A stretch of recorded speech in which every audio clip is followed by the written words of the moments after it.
After nearly 2 months, India is all set to take off, विमान सेवा 25 मई से शुरू होगी, but in a calibrated manner.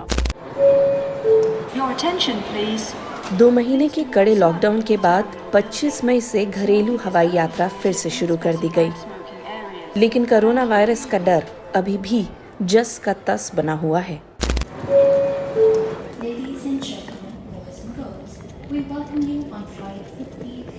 करिश्मा भारत की एक प्राइवेट एयरलाइंस कंपनी में एयर होस्टेस हैं, जो पिछले 13 साल से इस इंडस्ट्री में काम कर रही हैं। मेरा नाम करिश्मा अरोड़ा है और मैं एक फ्लाइट अटेंडेंट हूँ। मैं कोटा राजस्थान से हूँ। पैसों की कमी के चलते वो इंजीनियरिंग की पढ़ाई नहीं कर पाई और अपने परिवार को सपोर्ट करने के लिए उन्होंने एविएशन इंडस्ट्री ज्वाइन कर ली। उन्हें उनकी माँ ने अकेले ही पाला है। करिश्मा को अपनी जिंदगी में काफी मुश्किलों का सामना करना पड़ा है। जब मैं क्लास 10th में थी, मेरे माता पिता अलग हो गए और मुझे पता था कि मुझे जल्द ही कुछ करना पड़ेगा। मैं रोजी रोटी कमाना चाहती थी और मैं खुद को और अपनी माँ को वही लाइफस्टाइल देना चाहती थी जैसे हम पहले जीते थे। मेरी माँ एक गृहिणी थी और ये मेरे लिए जरूरी था कि मैं जल्द ही कुछ करूँ। हमें से ज्यादातर लोगों के लिए 2020 आपदाओं से भरा साल रहा है, लेकिन करिश्मा के लिए ये साल और भी बुरा साबित हुआ, क्योंकि इसी साल उन्होंने अपनी माँ को खो दिया। ये एक ऐसा दर्द है जो शब्दों में बयां नहीं किया जा सकता। मैं इसी साल जनवरी में अपने होम टाउन गई क्योंकि मेरी माँ गुजर गई थी। परिवार में हम सिर्फ दोनों ही थे, लेकिन दुनिया किसी के लिए नहीं रुकती और हमें आगे बढ़ना होता है। मैंने यही सीखा और उन्होंने भी मुझे यही सिखाया कि हमेशा खुश रहो।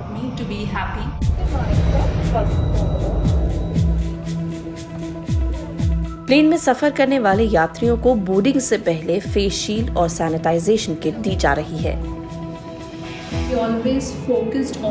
हमारा ध्यान एयरक्राफ्ट को साफ सुथरा रखने पर ही होता है और वक्त की भी यही जरूरत है कि हमें इस दिशा में और ध्यान रखने की जरूरत है।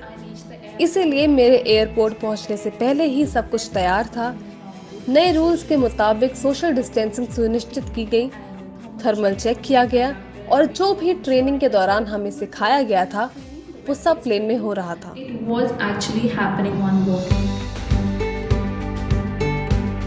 कैप्टन जन्नत पिछले 14 साल से प्लेन उड़ा रही हैं। उनके पास प्लेन उड़ाने का 5000 से भी ज्यादा घंटों का अनुभव है।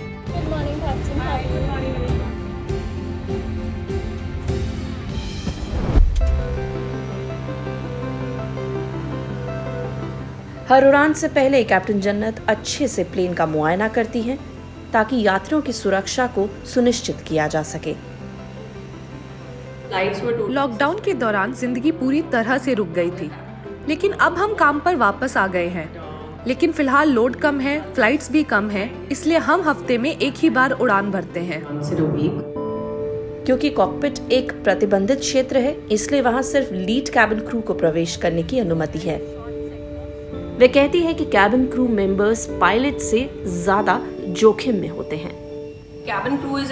कैबिन क्रू हम लोगों से ज्यादा जोखिम में होता है। एक बार प्लेन में चढ़ने के बाद हम कॉकपिट में अकेले होते हैं। वो ज्यादा रिस्क में होते हैं क्योंकि 100 से 150 लोगों के संपर्क में होते हैं। इसीलिए कैबिन क्रू के लिए जोखिम बढ़ जाता है।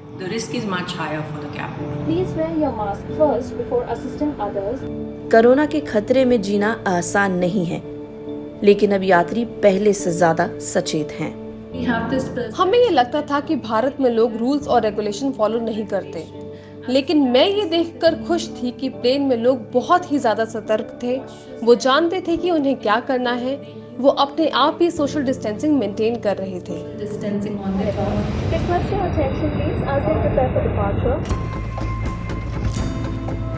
हालांकि एयरपोर्ट पर थर्मल चेक और बाकी हेल्थ के संबंधी सावधानियां बरती जा रही हैं, लेकिन कोई भी 100% सेफ्टी की गारंटी नहीं दे सकता।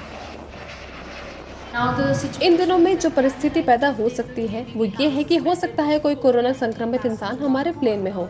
थर्मल चेक किए जाने के बाद भी ऐसी परिस्थिति आ सकती है कि यात्री को प्लेन में चढ़ने के बाद कोरोना के लक्षण दिखने शुरू हो जाएं। ऐसी परिस्थिति में हम कैप्टन को इसकी जानकारी देंगे। हमें कोविड-19 की किट निकालनी होगी, उसका इस्तेमाल करना होगा। हमें उस यात्री को बाकी यात्रियों से अलग करना होगा और साथ ही ये सुनिश्चित करना होगा कि प्लेन में किसी तरह का डर का माहौल ना पैदा हो।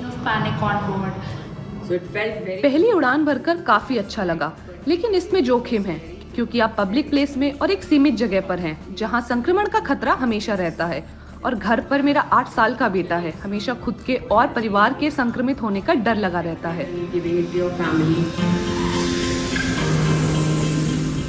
एविएशन इंडस्ट्री उन चुनिंदा सेक्टर्स में से एक रही है जहां सबसे पहले वेतन में कटौती देखी गई, लेकिन उसके बावजूद ये लोग दिन रात अपने काम में पूरी तत्परता से लगे हुए हैं। मैं कहूंगी कि वेतन में कटौती एक दुखद सच्चाई है, लेकिन मैं अभी भी ये सोचती हूँ कि लोगों को कंपनी से निकालने से अच्छा उनकी सैलरी काटना है, क्योंकि इस महामारी में हम सबको एकजुट होकर डटे रहने की जरूरत है। करिश्मा और जन्नत जैसे लोग वो गुमनाम हीरोज हैं जो हर दिन परेशानियों से सिर्फ इसलिए जूझ रहे हैं ताकि लोग अपने परिवार से मिल सकें। किसी न किसी को तो ये करना ही होगा, क्योंकि कई ऐसे लोग हैं जिन्हें काम के लिए या अपने परिवार के पास वापस जाने के लिए ट्रैवल करना पड़ रहा है। और जब मैं डॉक्टर्स और हेल्थ वर्कर्स को अपना काम करते हुए देखती हूँ तो मुझे महसूस होता है कि वो कितने तनाव में हैं और फिर भी अपना काम कर रहे हैं। तो मेरे पास तो ऐसा कोई कारण नहीं है कि मैं घर पर बैठ जाऊँ और अपना काम ना करूँ।